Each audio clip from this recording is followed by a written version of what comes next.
has been launched to try and tackle homelessness in London using old double-decker buses. Buses for Homeless will house 20 people and will be parked together to create a community.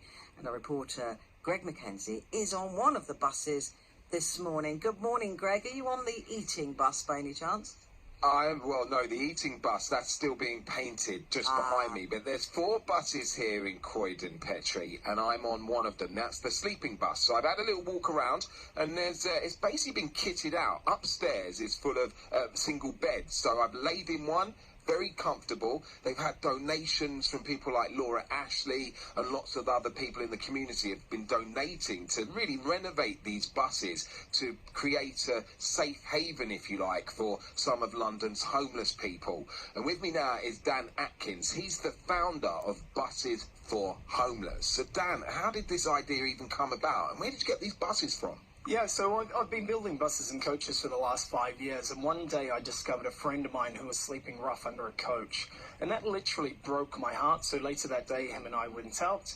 We brought him a bus, kitted it out, where he lived in that for 2 years, and essentially that's got me thinking that we can do this on a much bigger scale, which is where the Buses for Homeless project comes in.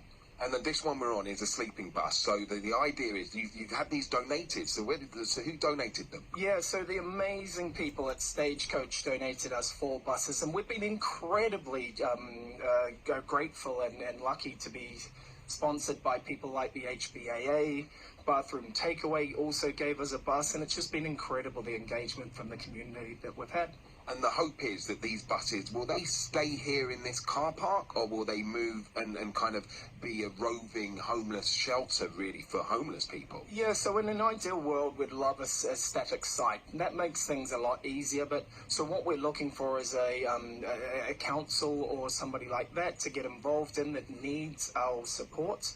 We're here to help as many people and organisations as possible, and at the end of the day, do good for homeless people and help them achieve what they want to in life.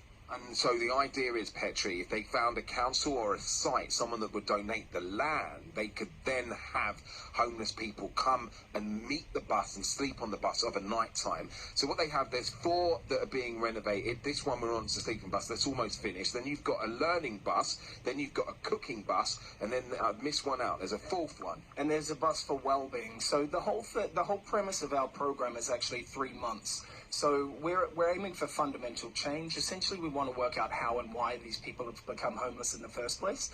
Now, most people wrongly assume that drugs and alcohol are the leading causes. However, they're a coping mechanism for life on the streets, but more so the inner demons. So the first month, we're looking at really helping them identify and overcome those.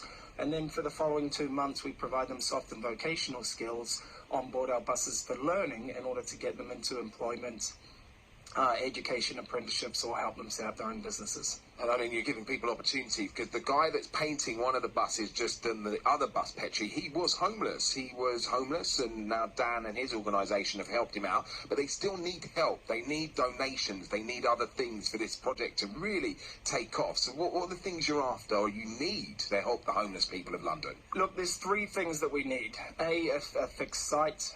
We'd love an organisation to donate a kitchen, a commercial kitchen, so we can actually teach and the guys that cook for themselves and other people in the community, as well as some computers for the learning centre. All right, so the Learning Centre. Well, Dan, I will give you a hand today. I'll do some painting, albeit not in this gilet, but I will help you out with the painting. There you have it. That's Dan Atkins, the founder of Buses for Homeless. Back to you in the studio, Petrie. What a brilliant scheme. Absolutely brilliant. So if you do have anything you can do for them, do get in touch, please. I'm sure you're touched by that, and there must be something somebody can do. We're talking pollution